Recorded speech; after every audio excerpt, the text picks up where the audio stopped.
लोकसभा चुनाव से पहले कई लोगों ने कांग्रेस ज्वाइन की।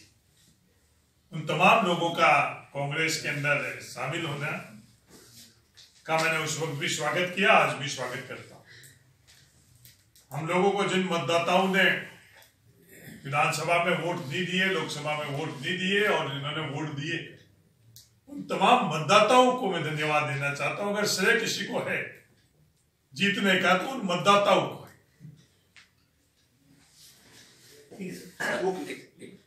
हाँ, इस तरह की चर्चाएं हैं कर्नल सोनाराम चौधरी का। जी ने लोकसभा के अंदर कहा था कि मेरे प्रयास रहेंगे कि देश के तमाम लोगों को मैं कांग्रेसी बनाऊं। ये कांग्रेसी बनाना है क्या, ये समझने की आवश्यकता है। सिर्फ कांग्रेस पार्टी का सदस्यता ग्रहण करना, कांग्रेस पार्टी में पद ग्रहण करना, कांग्रेस पार्टी से चुनाव लड़ना कांग्रेसी नहीं। कांग्रेसी बनाने का एक सोच है, कांग्रेस एक विचार है, विचारधारा है, उसमें कोई भी शामिल होता है और विचार और विचारधारा से सहमत होकर एक बयान सर आप कांग्रेसी बनने जा रहे हैं या नहीं जा रहे हैं, ये तो उनको निर्णय। या आपके प्रयास है, पार्टी अध्यक्ष के आदेश है कि कांग्रेसी बनाया जाए। किसी भारतीय जनता पार्टी के मेरे मित्र को मैं कांग्रेस के अंदर लेकर आऊं, ऐसा मेरा प्रयास नहीं तो पहले था, नहीं आज है और नहीं भविष्य। आप स्वागत करते हैं। कोई भी कांग्रेस पार्टी की विचार और विचारधारा से सहमत है। कर्नल सोनाराम चौधरी अगर आते हैं तो कर्नल सोनाराम जी भी है, कोई के अंदर सब शामिल है, कोई भी।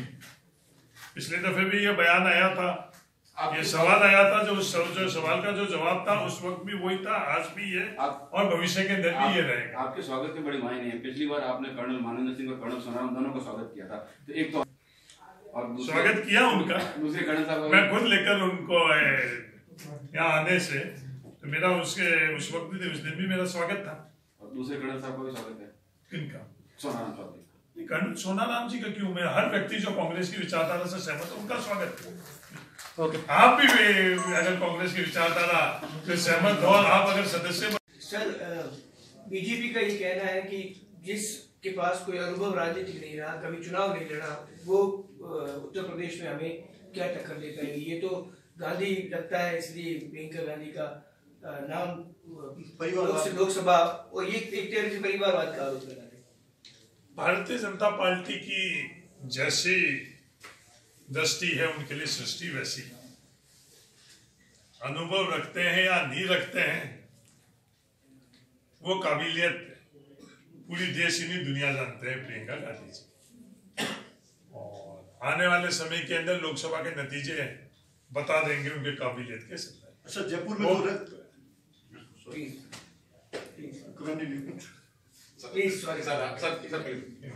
तो नतीजे अपने आप बता देंगे कि क्या काबिलियत रखते हैं। ये बातें उन्होंने इन पिछले विधानसभा चुनावों में भी करी, लंबी चौड़ी बातें करी। कांग्रेस मुक्त भारत की उस घमंड और अहंकार बड़े शब्दों का इस्तेमाल किया। ये फैसला राजस्थान, मध्य प्रदेश और छत्तीसगढ़ के मतदाताओं के ऊपर था। भारतीय जनता पार्टी का अधिकार नहीं था। अपने अधिकार क्षेत्र से बाहर जाकर भी ऐसे टिप्पणियां उन्होंने करी और राजस्थान, मध्य प्रदेश और छत्तीसगढ़ की जनता ने फैसला कर लिया कि उनका अहंकार। प्रियंका गांधी के कांग्रेस संगठन के अंदर जो उत्तरदायित्व मिला है, मैं व्यक्तिगत तौर के ऊपर उसका स्वागत करता हूं। महासचिव के तौर के ऊपर प्रियंका गांधी जी को जो पद दिया है कांग्रेस पार्टी ने और राहुल गांधी जी, एक नई सोच देश के अंदर युवाओं के संदर्भ में नई ऊर्जा का ये संकेत है। और कांग्रेस पार्टी के कार्यकर्ता ही नहीं, देश के तमाम युवा इसके लिए उत्साहित है और इसका समर्थन करते हैं। सर, आप कह रहे हैं पूरे देश के युवा उत्साहित हैं, कांग्रेस के कई लोग इसे मास्टर स्ट्रोक मान रहे हैं, लेकिन प्रियंका गांधी को लाया गया, उन्हें पूर्वी उत्तर प्रदेश क्लिमेटाइज रखना, जब लोकसभा चुनाव 2 महीने बाद है, तो आपको लगता है पूरे देश के अंदर प्रियंका चौधरी को, प्रियंका गांधी जी को जो काम किया, कोई भी काम छोटा नहीं होता या बड़ा नहीं होता है, काम काम होता है। ये हम लोगों की सोच छोटी और बड़ा दायरा बनाती है। कि जो भी कार्य प्रियंका गांधी जी को पार्टी में ने दिया है वो बहुत महत्वपूर्ण है। वो इसका महत्व के संदर्भ में है। ये निर्णय, यह अधिकार पार्टी का है। कांग्रेस के नेताओं ने, कांग्रेस के राष्ट्रीय सचिव, कांग्रेस की केंद्रीय राजनीति में लगातार आप रहे हैं, तो आपको ऐसा लगता है कि पूरी उत्तर प्रदेश की बजाय अगर प्रियंका गांधी जिनसे पूरे देश में उत्साह है, आप कह रहे कांग्रेस में उत्साह है, अगर पूरे देश में उनका उपयोग किया जाता तो इसका कांग्रेस को बेहतर परिणाम, आप क्या सोचते हैं? निर्णय जो हो चुका है महासचिव ने पूरी। मैं मीडिया के मित्रों को यह कहना चाहता हूं कि कांग्रेस पार्टी के संगठन का जो तरीका है उसके अंदर जनरल सेक्रेटरी को कोई ना कोई कार्य का पदभार दिया जाता है। आने वाले समय के अंदर राजस्व मंत्रालय के संदर्भ में क्या नीतिगत दिशा रहेगी ये तय करी। पूरे राजस्थान के अंदर किसान हो या बाकी कोई भी भूखंड का मालिक हो, उनके तमाम रिकॉर्ड ऑनलाइन करवाने की व्यवस्था करी जाएगी जल्दी से जल्दी। रजिस्ट्री का पूरा काम ऑनलाइन, म्यूटेशन ऑनलाइन, तरमीम ऑनलाइन। एक ऐसा ऐप आने वाले समय के अंदर राजस्थान के नागरिकों के बीच में रहेगा कि जहां कहीं भी वो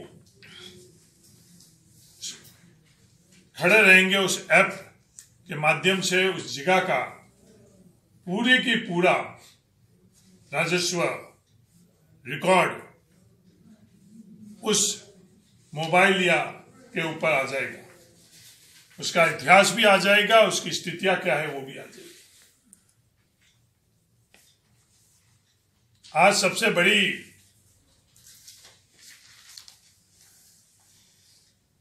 जो समस्या किसान और उपभोक्ता के लिए है, वो सबसे बड़ी समस्या है कि पारदर्शिता नहीं है। तो टेक्नोलॉजी के माध्यम से और जो समय लगता है उनको, वो समय कैसे कम हो सके, तो मेरे डिपार्टमेंट के अंदर ट्रांसपेरेंसी, जो पारदर्शिता है, जो टेक्नोलॉजी है, उस टेक्निक के माध्यम से, और जो टाइमिंग, जो समय जाया होता है, वो भविष्य के अंदर किसान या किसी भी भूखंड के मालिक का नहीं हो। एक और फैसला लिया गया कि जो पुराने नियम बने गए हैं, उन पुराने नियमों को जो आज के समय में व्यवहारिक नहीं है, उनका अध्ययन कराकर उन नियमों का भी वापस कैसे सुधार हो सके, उस संदर्भ में भी जल्दी आने वाले समय के अंदर राजस्व मंत्रालय फैसला करेगा। संदर्भ में कोई भी बात सरकार में किसी जनप्रतिनिधि का नहीं करना और भी ज्यादा चिंताजनक है। संवत 2074 के मुआवजा राजस्थान में कितने किसानों को नहीं मिला। जैसे ही सरकार बनी, मेरा खुद का विभाग, राजस्व विभाग ने फैसला लिया कि उसका पूर्ण सर्वे किया जाए और जो भी वंचित किसान रह गया है, उन तमाम वंचित किसानों को मुआवजा मिले। उसकी प्रक्रिया पूरे राजस्थान के अंदर हो चुकी है। 2075 के अंदर जो संवत जो अकाल पड़ा है, उस अकाल के अंदर पूरे राजस्थान के अंदर मुआवजे के आकलन शुरू हो चुका है और तमाम किसानों को मुआवजा आने वाले दिनों के अंदर उनके खुद के खातों के अंदर ट्रांसफर कर दिया जाएगा।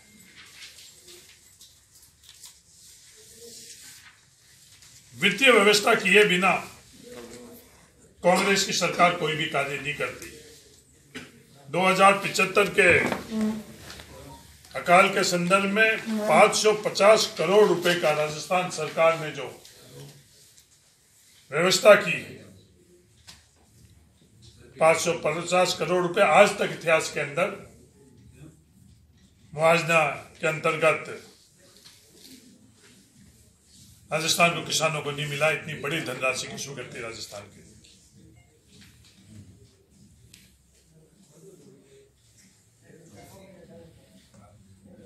₹2 किलो करे और पात्र धारकों के संख्या में कटौती करी। राजस्थान सरकार ने वो ₹2 किलो गेहूं की व्यवस्था को वापस ₹1 किलो करी। आज उनको सार्वजनिक तौर पर धन्यवाद देना चाहिए कि गरीब को राहत पहुंचाई है। राजनीति के अंदर हम लोग उन फैसलों को का स्वागत करना चाहिए जो जनहित में हो और विशेषकर गरीब के हित के अंदर। उसकी चर्चा आज किसी भी स्तर के ऊपर वो नहीं कर रहे।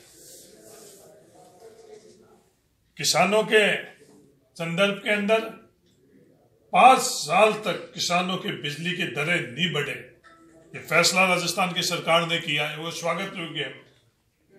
मैं उसका स्वागत करता हूं।